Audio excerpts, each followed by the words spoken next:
So till now we have discussed Biot-Savart law. Biot-Savart law and its application. What is the application of Biot-Savart law? To find magnetic field due to a current carrying wire. And we have seen in the Biot-Savart law that magnetic field due to a current carrying wire cannot be calculated for the complete wire. We have to consider a small current element and magnetic field due to it. Then we have to integrate that magnetic field to find the magnetic field due to complete current carrying wire. ये बिल्कुल Coulomb's law जैसा है, जैसे Coulomb's law में हमने पढ़ा था. Coulomb's law is true for point charges, not true for distributed charges. Similarly इधर भी है, Biot-Savart law is true for small current elements, not for extended currents. लेकिन वहाँ पर हमने एक्सटेंडेड चार्ज भी देखा था, distributed charge, charge distributed over surface, distributed over line and distributed over A volume. फिर उसके लिए हमने एक गॉस लॉ भी पढ़ा था.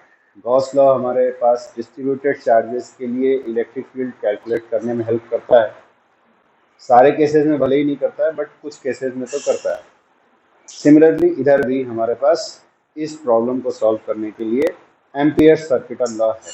ये गॉस लॉ से मिलता जुलता है. जैसे इलेक्ट्रोस्टैटिक्स में गॉस लॉ हमें हेल्प करता है कुछ एक्सटेंडेड चार्ज डिस्ट्रीब्यूशन से इलेक्ट्रिक फील्ड निकालने के लिए, वैसे ही ampere circuital law helps us to calculate magnetic field due to extended current. तो लगभग वैसा ही है, एप्लीकेशन भी लगभग वैसा ही है, थोड़ा सा डिफरेंस है. तो एम्पियर सर्किटल लॉ क्या है? Suppose we have a current carrying wire, there will be magnetic field around this current carrying wire. What will be the direction of magnetic field around this current carrying wire? Right hand rule use करके पता लगा सकते हैं. ठीक है, thumb in the direction of current and fingers will show the direction of magnetic field. साथ में practice करना है. ठीक है, हाथ यूज करो और डायरेक्शन निकालो. ये मैग्नेटिक फील्ड का डायरेक्शन होगा. ठीक है, तो मैग्नेटिक फील्ड के डायरेक्शन के अलोंग अगर हम एक लूप कंसिडर करें, एक लूप, इमेजिनरी लूप है ये. ठीक है, एक इमेजिनरी क्लोज्ड लूप. तो इस लूप के किसी पॉइंट पर, यहाँ मान लो पी पॉइंट है, पी पॉइंट पर जो मैग्नेटिक फील्ड की वैल्यू होगी, यहाँ पे मैग्नेटिक फील्ड का डायरेक्शन क्या होगा वो हम इस तरह से पता लगा सकते हैं. इस पॉइंट पे बोर्ड के प्लेन में नॉर्मली इनवर्ड, और इधर अगर एक पॉइंट लेंगे बोर्ड के प्लेन से नॉर्मली आउटवर्ड, ये मैग्नेटिक फील्ड का डायरेक्शन होगा. तो एम्पियर सर्किटल लॉ के अकॉर्डिंग, मैंने घर में देखा होगा एक फ्रेम होता है, एम्ब्रॉयडरी करने वाला फ्रेम. उसमें सुई धागा इधर से डालते हैं, कभी नीचे से ऊपर, कभी ऊपर से नीचे. तो वैसा इमेजिन कर सकते हैं. जो सुई धागा है वो करंट जैसा है, कभी नीचे से ऊपर डाल सकते हैं या ऊपर से नीचे भी डाल सकते हैं. और ये जो फ्रेम है मोस्टली सर्कुलर रहता है, घर में देखा होगा सर्कुलर फ्रेम. उसके ऊपर कपड़ा टाइट करके लगा देते हैं और फिर सुई को ऐसे नीचे से ऊपर या ऊपर से नीचे डालते हैं. तो वैसे ही इमेजिन करो कि ये प्लेन है, हॉरिजॉन्टल प्लेन में ये लूप है, और ये इसका एरिया है जो इसको कवर कर रहा है, और इसमें ऐसे करंट पास हो रहा है. ऐसे भी जा सकता है, ऐसे भी जा सकता है.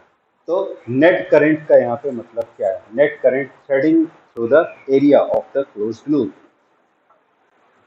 कुछ करंट को हम पॉजिटिव लेंगे, कुछ करंट को नेगेटिव लेंगे. जैसे ऊपर जाने वाले करंट को हम पॉजिटिव ले लें, तो नीचे जाने वाले करंट को नेगेटिव ले लेंगे.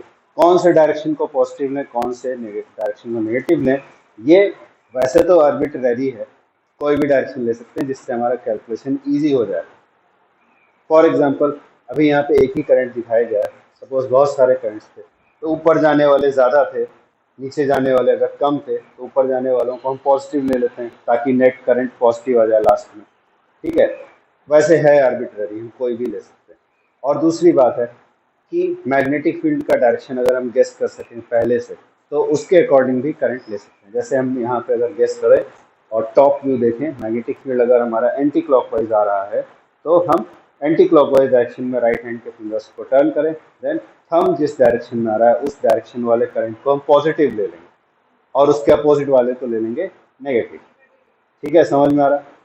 और लूप के अलोंग अगर हम इंटीग्रेट करें, line integration of magnetic field along this loop, this closed loop will be equal to mu naught times net current heading through the plane of this closed loop. ठीक है, ये है line integration. अगर याद करो तुम वहां पर क्या करते थे इलेक्ट्रोस्टैटिक्स में, वहां हम करते थे net flux passing through a closed surface. तो net flux passing through close surface का मतलब होता है वहां हम सरफेस से कितना फील्ड पास हो रहा है ये कैलकुलेट करते थे। तो वहां हम करते थे surface integration E dot D S, और क्लोज्ड सरफेस के लिए हमें इंटीग्रेट करना था, यहाँ क्लोज्ड लूप के लिए करते हैं डी डॉट डी एल। ठीक है, तो ये आता था 1/ε0 times net charge enclosed by the closed surface. Close surface के अंदर जो चार्ज आ रहा है, बाहर वाला नहीं। यहाँ भी वैसे ही है। तो कुछ सिमिलरिटीज दिख रही होगी, जैसे यहाँ पे integration of D dot D L, ये डिफरेंस है कि यहाँ लाइन इंटीग्रेशन है और यहाँ पर सरफेस इंटीग्रेशन। समझ आया? और आगे भी पढ़ोगे हायर क्लासेस में इसी बात को, दूसरे वर्ड्स यूज किए जाएंगे बट मीनिंग वही होगा। जो ऐसे फील्ड्स होते हैं, डाइवर्जिंग फील्ड एक दिन डिस्कस किया था, diverging field and curl field. तो डाइवर्जिंग फील्ड जो होते हैं उनका अगर हम, जैसे इलेक्ट्रिक फील्ड डाइवर्जिंग फील्ड है, इसका अगर हम क्लोज्ड लूप में इंटीग्रेशन करते हैं तो जीरो आता है। तुम्हारे अभी टेस्ट में भी क्वेश्चन आया था और ज़्यादातर स्टूडेंट्स ने गलत आंसर लिखा। एक क्लोज लूप के अलॉन्ग इलेक्ट्रिक फील्ड का लाइन इंटीग्रेशन क्या होगा, तो उसका आंसर है जीरो। ठीक है, सबने क्या लिखा था कि पोटेंशियल डिफरेंस के बराबर होगा, लेकिन अगर लूप क्लोज्ड है, सेम पॉइंट पे आ गए वापस, तो पोटेंशियल डिफरेंस कैसे होगा? Potential difference is nothing but work done in moving unit charge. तो अगर एक फोर्स ऐसा है कि तुम क्लोज्ड पाथ में चल के उसी जगह पे आ गए और वो फोर्स है कंजर्वेटिव फोर्स, तो नेटवर्क कितना हो जाता है? जीरो हो जाता है। तो उस क्वेश्चन का आंसर था जीरो। अगर लूप क्लोज्ड नहीं होता तो जीरो नहीं होता, तो तुम लिखते कि लूप के दोनों एंड्स के अक्रॉस जो पोटेंशियल डिफरेंस है वो उसका आंसर होगा। ठीक है, बट अगर लूप क्लोज्ड है और कंजर्वेटिव फोर्स है, देन द वर्क डन और पोटेंशियल डिफरेंस और energy consume will be zero. ठीक है, तो हाँ, यहाँ पर क्या बात बोल रहे थे, डाइवर्जिंग फील्ड अगर है जो एक पॉइंट से स्टार्ट होता है और फिर एक्सटेंड होता है, ऐसे फील्ड्स का लाइन इंटीग्रेशन अगर करते हैं तो जीरो हो जाता है। और इसका ठीक ऑपोजिट, अगर कर्ल फील्ड होते हैं, जैसे magnetic field is a curl field, इसमें कोई स्टार्टिंग पॉइंट एंड पॉइंट नहीं होता है, ऐसे फील्ड्स का अगर सरफेस इंटीग्रेशन करोगे तो जीरो हो जाएगा। इसको हम आगे डिस्कस करेंगे। ठीक है, तो ये हमारा एम्पियर सर्किटल लॉ है। इसी और ये हमारे गॉस लॉ से सिमिलर है, सेम नहीं है, सेम और सिमिलर दो अलग अलग बातें होती हैं। ठीक है, सिमिलर है ये, एप्लीकेशन भी लगभग वैसा ही है। यहाँ पे क्या होता है, नेट चार्ज सरफेस के अंदर कितना आ रहा है उसका 1/ε0 टाइम्स करेंगे, that will be equal to the surface integration of electric field. इधर क्या है, क्लोज्ड लूप के अंदर जितना करंट जा रहा है, नेट करंट, उसका mu naught times line integration of magnetic field के बराबर होगा। सरफेस इंटीग्रेशन यहाँ नहीं हो सकता क्योंकि कर्ल फील्ड है, जीरो हो जाएगा। यहाँ लाइन इंटीग्रेशन नहीं हो सकता क्योंकि डाइवर्जिंग फील्ड है, तो जीरो हो जाएगा। ठीक है, इस तरह से याद रख सकते हैं। कभी कभी कंफ्यूजन हो जाता है कि यहाँ पे डीएल लिखे या डीएस। ठीक, तो ऐसे याद रख सकते हैं। तो ये है हमारा एम्पियर सर्किटल लॉ। यहाँ पे नेट करंट का मतलब है सम करंट्स में भी पॉजिटिव, सम करंट्स में भी नेगेटिव, और ये लूप ऐसे दिया नहीं रहता है क्वेश्चन में, ये हमें अपनी तरफ से इमेजिन करना होता है। फॉर एग्जांपल, जैसे गॉस लॉ में था, हमारा पॉइंट चार्ज ओ पॉइंट पे रखा था और पी पॉइंट पे हमें इलेक्ट्रिक फील्ड अगर पता करना था, ठीक है, आर डिस्टेंस पर पी पॉइंट था, तो सबसे पहला काम हमारा होता था to imagine a Gaussian surface. ऐसा सरफेस इमेजिन करेंगे जो चार्ज डिस्ट्रीब्यूशन के अबाउट सिमेट्रिकल हो और हमारे कैलकुलेशन को इजी बनाता हो। तो इस एग्जांपल में हम बनाते थे एक आर रेडियस का स्फेयर। ठीक है, और स्फेयर आर रेडियस का ही क्यों, क्योंकि पी पॉइंट उस सरफेस पर आ जाए इसलिए। तो वैसे ही यहाँ भी अगर हमें पी पॉइंट पे इलेक्ट्रिक फील्ड पता करना था और ये वायर से आर डिस्टेंस पर था, तो हम आर रेडियस का एक सर्कुलर लूप बनाते हैं। सर्कुलर क्यों बनाते हैं, ताकि लूप का हर पॉइंट करंट से इक्वल डिस्टेंस पर हो जाए। ठीक है, और क्लोज्ड बनाएंगे, जैसे ये क्लोज्ड सरफेस के लिए सही है गॉस लॉ, वैसे ये क्लोज्ड लूप के लिए सही है। ठीक, तो ऐसे लूप दिया नहीं रहता है, हम खुद से इमेजिन करते हैं कितने साइज का। अब देखो, मैग्नेटिक फील्ड जो है ना, वो वायर के चारों तरफ एक सर्टेन डायरेक्शन तक ही नहीं हो, सर्टेन डिस्टेंस तक नहीं हो, तो यहाँ भी है, यहाँ भी है, यहाँ भी है। तो लूप हम किसी भी साइज का बना सकते हैं। दैट डिपेंड्स कि हमें मैग्नेटिक फील्ड कैलकुलेट कहाँ पर करना है। ठीक है, तो नेट करंट का मीनिंग और अच्छे से समझ लेते हैं। सपोज ऐसे कुछ वायर्स थे, यहाँ पे कुछ वायर्स ऐसे पड़े हुए थे। ठीक है, ऐसे करंट गया I1, ये सपोज I2, ये I3 ऐसे जाके वापस भी आया I3, और ये सपोज I4। ठीक है, ऐसे कुछ करंट्स हैं और यहाँ किसी पॉइंट पे हमें मैग्नेटिक फील्ड बताना है। तो हम क्या करेंगे, एक लूप कंसिडर करेंगे जिसके अंदर ये सारे वायर्स आ गए।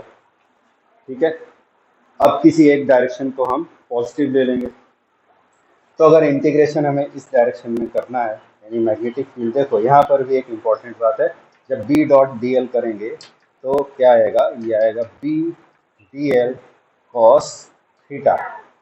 तो कैलकुलेशन को इजी बनाने के लिए हम क्या करेंगे, बी और डी एल यानी कि जिस डायरेक्शन में हम लोग इंटीग्रेशन करना चाहते हैं वो डायरेक्शन और मैग्नेटिक फील्ड का डायरेक्शन दोनों सेम ले लेते हैं।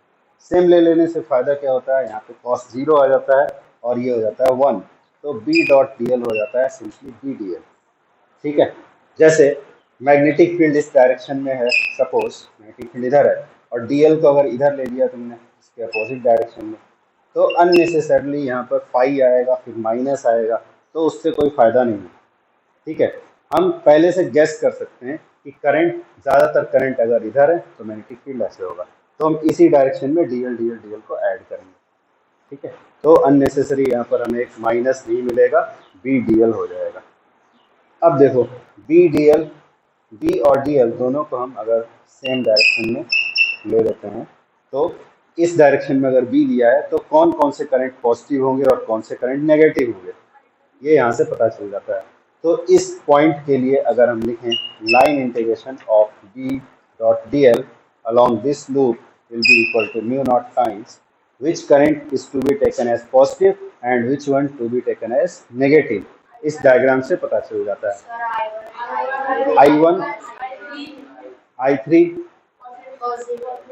ये दोनों पॉजिटिव होंगे। ठीक है, I1 प्लस I3 और I2 नेगेटिव, और एक I3 भी नेगेटिव है और एक I4 नेगेटिव है। ठीक है, तो I3 तो कैंसिल हो गया, सब्ट्रैक्ट हो गया, I3 एक बार ऊपर गया और एक बार नीचे गया, तो net magnetic field due to this current हो गया 0। ठीक है, तो इस तरह से हम I नेट की वैल्यू लिखेंगे। इस केस में आएगा I1 minus I2 minus I4। ठीक है, फिर इधर इंटीग्रेट करते हैं लूप के अलॉन्ग, जैसे वहाँ ई डॉट डी एस करते थे, सरफेस के अलॉन्ग इंटीग्रेट करते थे। ठीक है, अब इसका एक एप्लीकेशन करते हैं, बहुत इजी वाला एप्लीकेशन, और मोस्टली वही एग्जाम में आता भी है। Magnetic field at a point near an infinitely long current carrying straight wire. ठीक है, एक infinitely long current carrying straight wire है। इनफाइनाइटली लॉन्ग कैसे दिखाते हैं, ऐसे डॉटेड लाइंस दिखा दिए, अप टू इन्फिनिटी इधर, अप टू इन्फिनिटी इधर, और इस वायर से कुछ डिस्टेंस पर, सपोज ए डिस्टेंस पर यहाँ एक की पॉइंट है, यहाँ हमें मैग्नेटिक फील्ड बताना है। तुम क्या काम कर रही हो, क्या लिख रही हो, इंग्लिश का बंद कर दो, ऐसा नहीं चलेगा। आई थिंक बचपन से ये बात बताई जाती है, एक सब्जेक्ट के क्लास में दूसरे सब्जेक्ट का काम नहीं करना है। तो ए डिस्टेंस पर पी पॉइंट है, पी पॉइंट पर हमें मैग्नेटिक फील्ड बताना है। कैसे बताएंगे, सबसे पहला काम जैसे वहाँ करते थे, गॉसियन सरफेस बनाते थे, यहाँ पर बनाते हैं एम्पीरियन लूप। ठीक है, इधर क्या बोलते हैं, एम्पीरियन लूप। तो जैसे गॉसियन सरफेस होता है closed, Amperian loop has to be closed. Gaussian surface का साइज कितना लेते हैं, ऐसे तो आर्बिट्रेरली कुछ भी ले सकते हैं, बट जिस पॉइंट पर फील्ड निकालना है उतने ही, मतलब ऐसा सरफेस बनाते हैं कि वो पॉइंट उस सरफेस पे आ जाए। यहाँ भी हम ऐसा लूप बनाएंगे कि पी पॉइंट उस लूप पर आ जाए। तो ऑब्वियसली अगर ए डिस्टेंस पर है तो हम ए रेडियस का एक सर्कुलर लूप ले लेते हैं। सर्कुलर लेने से क्या फ़ायदा होगा कि लूप का हर पॉइंट इक्वल डिस्टेंस पर होगा। तो जब हम इंटीग्रेट करेंगे बी डॉट डी एल को, तो उसमें बी सेम होगा सब जगह, हर डी एल के लिए बी सेम होगा, तो बी कॉमन हो जाएगा, ये फ़ायदा होगा। तो ये डायरेक्शन बी का था, T पॉइंट पे अगर B देखेंगे तो नॉर्मली इनवर्ट होगा, और DL भी हम उसी डायरेक्शन में ले लेते हैं। यहाँ पर B और DL दोनों सेम डायरेक्शन में दिखा दिए। तो एम्पीरियन लूप हो गया। दूसरा काम B डॉट DL हम कैलकुलेट करेंगे। B डॉट DL कितना आ जाएगा, B DL cos 0, ऐसे कुछ भी हो सकता है बट हमने जानबूझकर ऐसा लिया कि 0 आ जाए। तो हो जाएगा B DL एंड B, क्योंकि लूप हमारा सिमेट्रिकल है करंट के चारों ओर, so B is same for every DL, so B can be taken as common. तो फिर क्या बचा, integration of DL for this closed loop, 2 pi R यानी कि रेडियस, यहाँ पे हमने A लिया है तो हो जाएगा 2 पाई A। ये हमारा हो गया line integration of B dot DL। फिर तीसरा काम क्या करते हैं, जैसे गॉस लॉ में करते थे, फ्लक्स कैलकुलेट कर लिया E डॉट DS, वो होता था हमारा कैलकुलेटेड फ्लक्स। फिर क्या करते थे, अकॉर्डिंग टू गॉस लॉ लिखते थे, फिर दोनों को इक्वेट कर देते थे। यहाँ भी वही काम करना है। ये हमारा कैलकुलेटेड B डॉट DL है, line integration of magnetic field इतना आया। Now according to Ampere's law,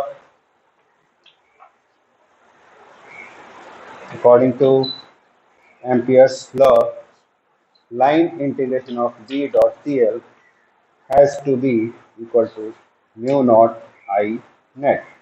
तो इस केस में I net उतना ही है जितना इस वायर में करंट है, और कोई करंट तो यहाँ पर है नहीं, तो इधर क्या आ जाएगा, mu naught I।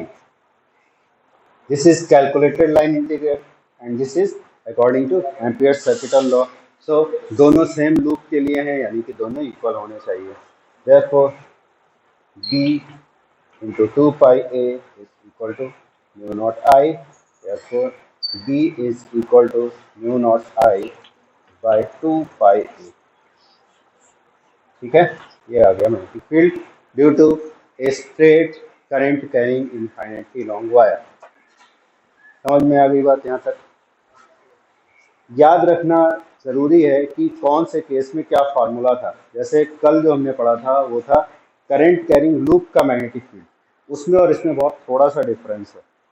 Current carrying loop का मैग्नेटिक फील्ड क्या था, mu not I by 2r, बहुत थोड़ा सा डिफरेंस है। यहाँ पे पाई है, यहाँ पे पाई नहीं है, बस इतना डिफरेंस है, इसलिए याद रखना ज़रूरी है।